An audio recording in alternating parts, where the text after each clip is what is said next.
हाँ, चलो अभी बहुत जल्दी से ये सेकंड वाला यूनिट पढ़ेंगे which is majorly focused on the heuristic evaluation. तो क्या होता क्या है यार ये ह्यूरिस्टिक इवैल्यूएशन?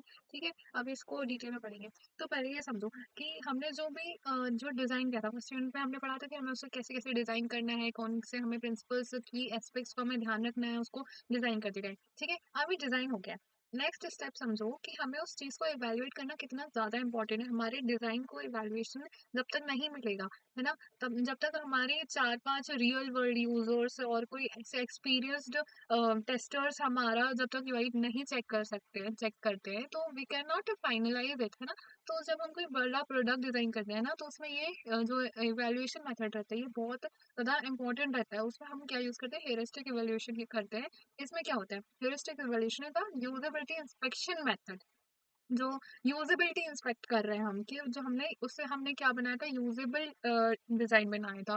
ठीक है, यूजर सेंटर डिजाइन बनाया था। तो आखिर वो है या नहीं, ठीक है, उसके लिए कुछ एवेल्युएटर्स होते हैं जो कि ये चीज एग्जामिन करते हैं, यूजर इंटरफेस, यूजर एक्सपीरियंस, ठीक है, बेसिकली जज करते हैं कि हमने जो उसमें यूजेबिलिटी प्रिंसिपल्स प्रॉपरली यूज करे हैं या नहीं, and if it's worth taking of this design और नॉट। ठीक है, तो इसके बेनिफिट्स होते हैं कि cost fast and cost effective होता है। देखो, अगर अपन पहले ही, अगर डेवलप करने से पहले ही उससे बहुत अच्छे से रिफाइन कर ले, बहुत अच्छे से यूआई बना ले, तो हम जब डेवलप करेंगे, डायरेक्ट डेवलप करेंगे, तो ये फास्ट भी हो गया, ठीक है, और कॉस्ट इफेक्टिव भी हो गया। मतलब फिर हम डेवलप, अगर हमने पहले डिजाइन में ही बहुत सारे इटरेशंस करके उसको एकदम फाइनल बना लिया, तो हमें डेवलपमेंट में बार बार रिफाइनमेंट्स नहीं करने पड़ेंगे, है ना? तो ये फास्ट होता है, कॉस्ट इफेक्टिव होता है, और इसमें कोई यूजर्स रिक्वायर्ड नहीं होता है। इसमें हम सिर्फ ह्यूरिस्टिक इवैल्यूएशन में जो हमारे इवैल्यूएटर्स होते हैं वो अपने वो बस वो एग्जामिन करते हैं। ठीक है, क्योंकि यूजर रिक्वायरमेंट्स तो हमने उनसे पहले ही ले लिया था, राइट, यूजर से ही ले लिया था। तो फिर ये देखते हैं कि अच्छा, जो हमने यूजर से रिक्वायरमेंट्स लिया था, फिर जो हमने डिजाइन किया है वो सारी चीजें मैच हो रही है या नहीं। ठीक है, वो इश्यूज उसमें देखते हैं, ठीक है, उसको और कैसे रिफाइन कर सकते हैं, वो अपने एक्सपर्ट इंसाइट्स देते हैं। ठीक है, बट इसके कुछ लिमिटेशंस भी होते हैं, जैसे इसके लिए हमें ट्रेन्ड इवेल्युएटर्स चाहिए। ठीक है, कोई कंटेक्स्ट इश्यूज ना हो, ठीक है, उसमें फॉल्स पॉजिटिव्स ना दे दे वो, कि यार कोई चीज नहीं अच्छी लग रही है, कोई उनको यूआई का कोई कंपोनेंट है वो नहीं पसंद आ रहा है, तो उससे फॉल्स पॉजिटिव ना दे, जो चीज है, जो ट्रुथ है, वो इजीली वो कन्फ्रंट कर पाए, है ना? ऐसा होना चाहिए। ये इसके कुछ लिमिटेशंस है। Replacement, not a replacement for user testing. और ये यूजर टेस्टिंग का रिप्लेसमेंट नहीं है, ये जस्ट एक यूजर टेस्टिंग तो डेवलपमेंट के बाद में भी होना है, इसके बाद में भी होना है। तो ये कोई रिप्लेसमेंट नहीं है। ठीक है, एवेल्युएटर बाइस पॉसिबल। हाँ, कोई झूठ बोल रहा है, झूठ नहीं बोलना भाई, सब ठीक है। बेस्ट प्रैक्टिस क्या है? जितने ज्यादा इवेल्युएटर्स होंगे उतना अच्छा हमारा जो रहेगा, इवेल्युएशन उतना बेटर होगा, और उतना हमारा प्रोडक्ट जो है, जो प्रोडक्ट डिजाइन है, वो रिफाइन हो जाएगा। ठीक है, तो इसका कुछ when to use heuristic evaluation, कब हम यूज करना चाहिए। ठीक है, पहले हमें अर्ली अर्ली डिजाइन फेज में हम इसे यूज कर सकते हैं, जैसे कोई स्केचेस बना रहे हैं, कोई वायर फ्रेम्स बना रहे हैं। ठीक है, हम कुछ भी डिजाइन करने से पहले अपन एक रफ स्केच बनाते हैं ना, है ना? डेवलप करने से पहले भी रफ स्केच बनाते हैं, तो हम उसमें अपन यूज कर सकते हैं। प्रोटोटाइप स्टेज पे हम ह्यूरिस्टिक इवैल्यूएशन दे सकते हैं, है ना? जैसे मैंने फिग्मा फाइल दिखाया था, आपको दिखाया था ना यहाँ पे। ठीक है, हमने जब कोई प्रोटोटाइप स्टेज पे उसको इवैल्यूएट कर सकते हैं, जैसे लोड नहीं होता है यार ये। ठीक है, और यूजर को देने से पहले हम इसे कर सकते हैं यूज। ठीक है, तो कुछ जो ऑब्वियस इश्यूज है, तो यूजर को ये ना लगे कि यार ये तो इतनी नॉर्मल सी चीज थी, इतनी सी चीज थी, इनको समझ में नहीं आई हमारे डिजाइनर्स को, तो कोई ऐसी चीजें मिस हो सकती हैं। तो ये वाले सिनेरियो में भी हम ह्यूरिस्टिक वैल्यूएशन ऐसे यूज कर सकते हैं। लॉन्च के पहले हम ह्यूरिस्टिक वैल्यूएशन कर सकते हैं, पोस्ट लॉन्च कर सकते हैं। ठीक है, और कॉम्पिटिटर साइड भी देखना पड़ता है कि कॉम्पिटिटर्स हमारे किस तरह से उससे कर रहे हैं। कोई प्रॉब्लम अगर अपन सॉल्व कर रहे हैं उस सॉल्यूशन के थ्रू, उस प्रोडक्ट के थ्रू, तो हमारे कॉम्पिटिटर्स ने उसमें कैसे उसको किया है, कैसे उनका डिजाइन है, कौन सा यूआई है, वो सारे रिसर्चर्स बताते हैं। ठीक है, gold standard in usability evaluation. देखो, इसमें कुछ जैकॉब ने 10 ह्यूरिस्टिक गोल्ड स्टैंडर्ड इवैल्यूएशंस दिए हैं कि अगर हम इन चीज़ों को यूज़ करते हैं, इन स्टैंडर्ड्स को यूज़ करते हैं, तो हमारा जो जो डिज़ाइन है वो बहुत ज़्यादा प्रोन हो जाएगा एकदम कि like it's it will be very good, very very to the to point from the user. User के पॉइंट से एकदम ऐसा होना चाहिए। ठीक है, अभी इसको डिटेल में पढ़ते हैं। 10 पॉइंट्स हैं और इतने इजी है ये, तुमको याद नहीं करना पड़ेगा ये कुछ भी। ठीक है, first is visibility of a system status. क्या बता रहा है ये? Keep users informed about what's happening. अब अगर तुम्हारा पेज लोड हो रहा है, ठीक है, it should show, it should be visible कि what's happening on your system। like let's suppose ये फोन है मेरा, अभी मुझे मेरा फोन बंद है, ठीक है। अब अगर मैं कोई सिस्टम रन कर रही हूँ, ठीक है, कोई भी अपना एप्लीकेशन में रन कर रही हूँ और रन करते करते ही मेरा फोन ऑफ हो गया, तो मैं क्या होंगी? मैं तो डर जाऊंगी, अरे क्या हो गया, अचानक से मेरा फोन बंद हो गया। तो हमारे सिस्टम में कुछ भी ऐसा अनएक्सपेक्टेड नहीं होना चाहिए, जो भी प्रोसेस हो रहा है वो विजिबली होना चाहिए, है ना? कि जैसे इसके बाद में कोई लोड हो रहा है पेज, तो वो इस तरह से दिखाना चाहिए। ठीक है, the system should always keep users informed about what is going on through appropriate feedback within reasonable time। कोई alerts देना है, कोई prompt लेना है, ठीक है, और इस तरह से। और वो भी इस तरह से होना चाहिए। एक अच्छा एग्जांपल है, यहाँ पे स्टेटस दिखा रहा है, हम कोई फाइल्स डाउनलोड करते हैं, अब इस तरह से दिखाता है कि नहीं? ठीक है, 2 seconds remaining to cancel upload. ठीक है, तो ये क्या बता रहे हैं? Shows clearly, shows the progress. Estimated time भी बता रहे हैं, कितनी देर में वो कंप्लीट हो जाएगा और कितनी देर में हम कैंसिल कर सकते हैं। तो ये कुछ मतलब बैड एग्जाम्पल है। बटन, सबमिट बटन क्लिक्ड, अब ये तो हम कंसोल लॉग करवाते हैं, इसकी क्या जरूरत है स्क्रीन पे दिखाने की? ब्लैंक स्क्रीन हो गया, कोई फीडबैक नहीं है, यूजर वेट ही कर रहा है, कंफ्यूज है एकदम यूजर। ये अच्छा एग्जांपल नहीं है, समझ रहे हो? तो अच्छे एग्जांपल इसके क्या है? प्रोग्रेस बार्स, लोडिंग स्पिनर्स, बताया ना आपको। सेव हो रहा है अगर कोई फाइल, उसमें थोड़ा सा टाइम लग रहा है, तो उसमें शो देयर कि इट्स सेविंग। ठीक है, ये कुछ इंडिकेटर्स देना जरूरी होता है, तभी तो यूजर को पता चलेगा कि okay this is working, it's not stopped. Next is your match between system and real world. मतलब speak the user's language, not the tech jargon. ये हमने पहले ही समझा था कि अगर हमें किसी छोटे बच्चे को हमारे प्रोडक्ट पे यूज करवाना है या हमें किसी बहुत एल्डर इंसान को यूज करवाना है, it should be in the lemon terms, इतना लेमन टर्म्स कि वो किसी को भी समझ में आ जाए। जैसे अगर हम यहाँ पे शॉपिंग कार्ट की जगह पे आइटम रिपोजिटरी रख देंगे और चेकआउट की जगह पे ट्रांजेक्शन्स लिस्ट रख देंगे, just imagine the difference. Can you imagine this difference? मतलब कितना डिफिकल्ट हो जाएगा ये। Execute query, like what is this even. अच्छे अच्छे मतलब थोड़ा एक्सपीरियंस डेवलपर्स को भी कई बार नहीं पता होता है, हर हर कोई टेक जीनियस हो ऐसा जरूरी तो नहीं है ना। तो हमें कुछ ऐसे लैंग्वेज, ऐसे टर्म्स को यूज करना चाहिए जो कि यूजर्स के पर्सपेक्टिव से हो, ना कि टेकीज के पर्सपेक्टिव से कि हमने डेटाबेस बता दिया। नहीं, my orders, keep it my orders, है ना? तो हमें टेक्निकल जार्गन्स नहीं यूज करने हैं, फैमिलियर टर्म्स यूज करने हैं, क्लियर आइकन्स होना चाहिए। अब यहाँ पे बोल्ड साइन है, बोल्ड साइन है, क्या पता चल रहा है? इससे ट्रांजेक्शन लिस्ट बता रहे हो, लाइक व्हाट इज दिस यार? चेकआउट के लिए आप दिस ये बता रहे हो, कार्ड के लिए आप एक्चुअली में जो कार्ड होता है उसका आइकन दे रहे हो। तो ऐसे न्यूट्रल लैंग्वेज और न्यूट्रल आइकन्स हमें यूज करने हैं। जैसे इसने कुछ अच्छे एग्जांपल्स बताए हैं, फोल्डर्स, ट्रैश के लिए डस्टबिन यूज करते हैं अपन, ठीक है, डेस्कटॉप, शॉपिंग कार्ट, बुकमार्क। ठीक है, चलो। नेक्स्ट है हमारा यूजर कंट्रोल। यूजर को ही पूरा कंट्रोल देगा, पूरा फ्रीडम होना चाहिए। अगर किसी को अनडू करना है, कुछ डिलीट करना है, कुछ नेक्स्ट स्टेज पे जाना है, तो यूजर के पास में पूरा कंट्रोल होना चाहिए हर एक चीज का। ठीक है, उसे कोई भी एक्शन परफॉर्म करनी है तो उसके लिए provide emergency exit for unwanted actions. ठीक है, कोई भी एक्शन उसे परफॉर्म करना है तो उसके लिए इजी ऑप्शंस होने चाहिए, जैसे इसमें दिया है अनडू, रीडू।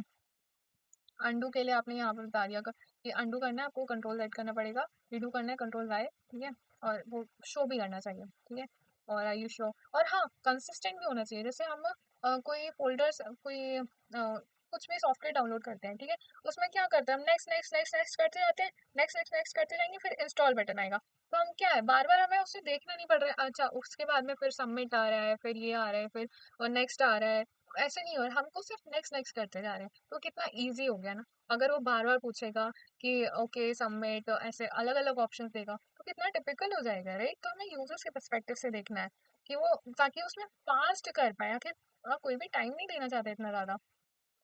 ओके, जैसे इसमें एक जीमेल सेंड, जीमेल्स अंडू। जैसे हम कोई ईमेल शेयर करते हैं तो उसमें भी ऑप्शन रहता है कि हमने कोई सेंड कर दिया email, you have 20 seconds, 20 to 30 seconds होते हैं कि आप ईमेल वापस ले सकते हो, क्योंकि आपको पता है ना कि ईमेल जाता है तो वो वापस नहीं आ सकता है उसको। 30 सेकेंड्स के अंदर अगर आपने अंडू कर दिया तभी वो पॉसिबल है, otherwise it will be sent one time sent. ठीक है, let's go to the next one, that is consistency standards. So जो अभी हमने एग्जांपल लिया था, next next next then submit then install, ऐसा वो होता है हम जब कोई सॉफ्टवेयर इंस्टॉल करते हैं। वो कंसिस्टेंट होना चाहिए, user shouldn't wonder if different words mean the same thing. अगर कोई अलग अलग वर्ड्स हैं और वो सेम ही मीनिंग है उनका, तो it should not you should not use the different words, it should be consistent, right? Types of consistency. अब कंसिस्टेंसी के भी काफी सारे कलर्स हो सकते हैं, जैसे अगर तुम कोई पेज बना रहे हो तो if you are using the theme blue pink और वाइट, ठीक है, so you should not use the different colours, like in this page I have used the dark blue, this this side I have used the purple blue, my text is in the blue, my fonts in the black and purple. So this design is very consistent. So consistency can be in the various ways. It can be a visual consistency, functional consistency, like we shared the actions like okay next, ये सारे जैसे यहाँ पे consistency है, मुझे हर बार previous और next options में ही choose करना है, ठीक है, मेरे पास में और कोई ऑप्शन नहीं है।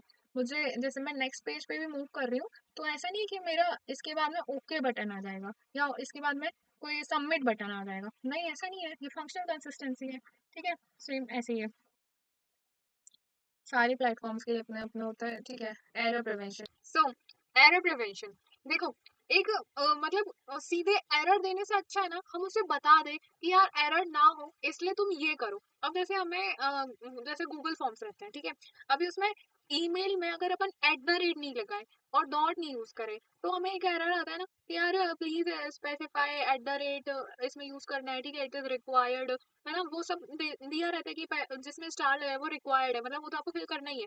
ठीक है, वैसे ही हमारे पास में जैसे कुछ क्राइटेरिया रहता है कि अगर आप उस जैसे 60% से ऊपर होना चाहिए आपका, तो 60 के ऊपर न्यूमेरिकल वैल्यू आप उसमें एंटर कर दो। ऐसा ही अपन प्रिवेंट करने के लिए, एरर प्रिवेंट करने के लिए एक मैसेज दे देते हैं।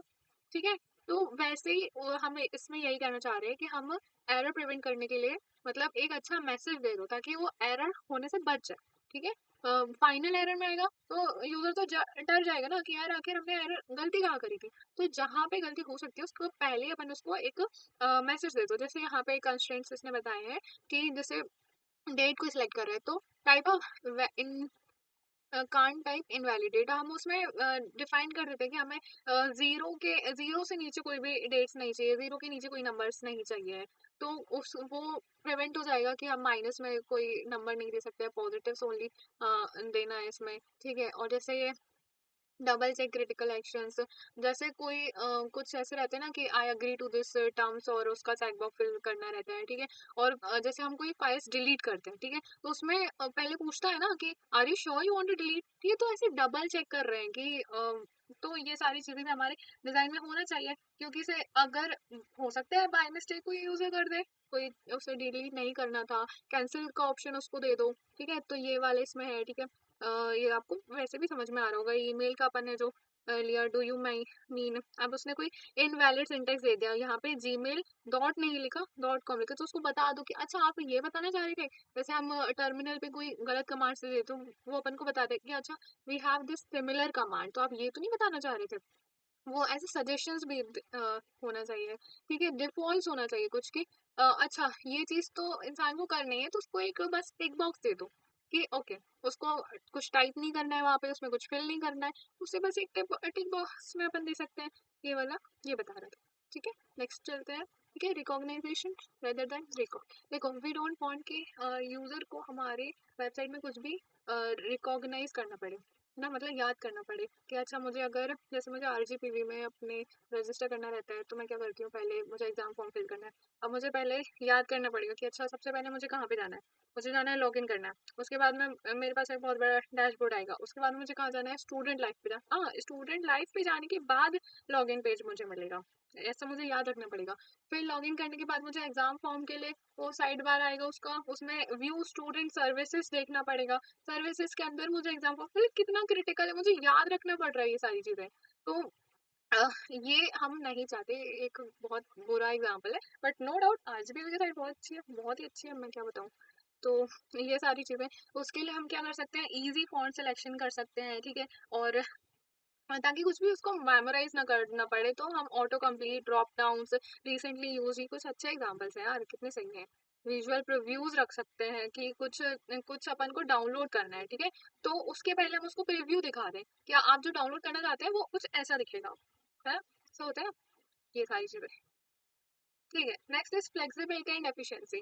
भाई, अब वो फ्लेक्सिबल होना चाहिए। जैसे कोई हमारा नो वाइस मतलब जो बहुत बेसिक कोई बच्चा यूज कर रहा है, ठीक है, एकदम बिगिनर अगर यूज कर रहा है, तो उसके लिए भी फ्लेक्सिबल होना चाहिए हमारा सॉफ्टवेयर, और एक्सपर्ट्स के लिए भी feasible होना चाहिए। अब जैसे विजुअल स्टूडियो, इसमें बटन्स भी रहते हैं और शॉर्टकट्स भी रहते हैं, ठीक है। अगर तुम एक्सपर्ट हो तो you will use the keyboard shortcuts, और बल्क एक्शंस के लिए तुम कुछ भी कमांड प्रॉम्प्ट वगैरह ये सब यूज करोगे। लेकिन अगर तुम बिगिनर हो, तुम क्या चाहोगे, मुझे एक बटन मिले, ठीक है, क्लियर मेन्यूज मिले, उसमें लेबल्स हो, ठीक है, टूल टिप हो, हेल्प सेक्शन हो, ये सारी चीजें तुम चाहोगे ना, क्योंकि तुम अभी बिगनर हो। जैसे तुम एक्सपर्ट हो जाओगे, तुम भी कीबोर्ड शॉर्टकट्स यूज करोगे, है कि नहीं?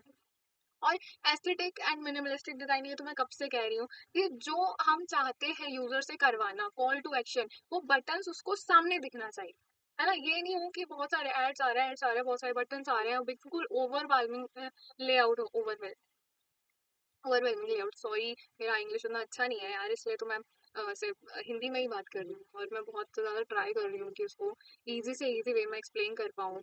तो आप प्लीज़ मुझे बताना कि मेरा एक्सप्लेनेशन आपको कैसा लग रहा है, मैं कैसे इम्प्रूव कर सकती हूँ अपनी कम्युनिकेशन, कैसे एक्सप्लेनेशन इम्प्रूव कर सकती हूँ, क्योंकि उम, ऐसा कभी होता नहीं है ना, जैसे मैं पढ़ाती हूँ बच्चों को, ठीक है, मैं भी कोचिंग क्लास में पढ़ाती हूँ, तो यो वो बच्चे मेरे सामने बैठे रहते हैं, तो मुझे दिखता है कि हाँ, मुझे उनके फेस पे दिखता है कि उनको समझ में आ रहा है या नहीं आ रहा है, बट यहाँ पे तो मुझे कैमरे के सामने बोलना है, मैं खुद ही को देख रही हूँ, तो ऐसे मुझे समझ में नहीं आता। तो आप प्लीज मुझे कमेंट करके बताना, तो मैं इम्प्रूव करूंगी, मैं और कंटेंट डालूंगी, तो उसमें फिर वो जो एफर्ट्स लगते हैं ना, वो सही एफर्ट्स लगेंगे।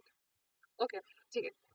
एस्थेटिक और मिनिमलिस्टिक डिजाइन, मतलब ऐसा नहीं है कि हम एस्थेटिक बनाने के लिए बिल्कुल ही एकदम बहुत ज्यादा भर दे रहे हैं, ठीक है, हमें मिनिमलिस्टिक डिजाइन रखना है ताकि वो एकदम क्लीन लगे। और ऐसा भी नहीं हो कि हमारे पास में जैसे ये एकदम क्लीन डिजाइन है, लेकिन अब मुझे नेक्स्ट पेज पे जाना है, तो अब मुझे समझ में नहीं आ रहा मैं कहाँ जाऊँ, लेकिन यहाँ पे तो मैंने बॉटम में दिया है, क्या पता मैं भूल जाऊँ और मैं ये नेविगेशन बटन दूं ही ना, तो अब मुझे कैसे पता चलेगा कि ये डिजाइन तो बहुत मिनिमलिस्टिक है, बट जो इंपॉर्टेंट फंक्शनैलिटीज है ये तो है ही, ठीक है। तो मिनिमलिस्टिक डिजाइन के लिए हम क्या यूज करते हैं, वाइट स्पेसेस दे सकते हैं, विजुअल हायरार्की हम कैसे मेंटेन कर सकते हैं, ये सारी चीजें हमें देखना पड़ेगा, ठीक है। और वन प्राइमरी एक्शन पर स्क्रीन, अब जैसे यहाँ पे इसका मतलब क्या है, नेक्स्ट, ये बता रहे हैं कि यार अगर हमें इसके आगे जाना है, तो हमारा इसमें प्राइमरी एक्शन क्या है, नेक्स्ट बटन, तो हम नेक्स्ट पे चलते हैं, ठीक है। एरर रिकॉग्नाइजेशन है कभी, तो हो सकता है कि यूजर ने कुछ गलती कर दी हो, ठीक है, तो उसको रिकवर करना भी तो होना चाहिए, उसको पता होना चाहिए कि हमें रिकवर कैसे कर सकते हैं अगर हमने कोई गलती कर दी है तो,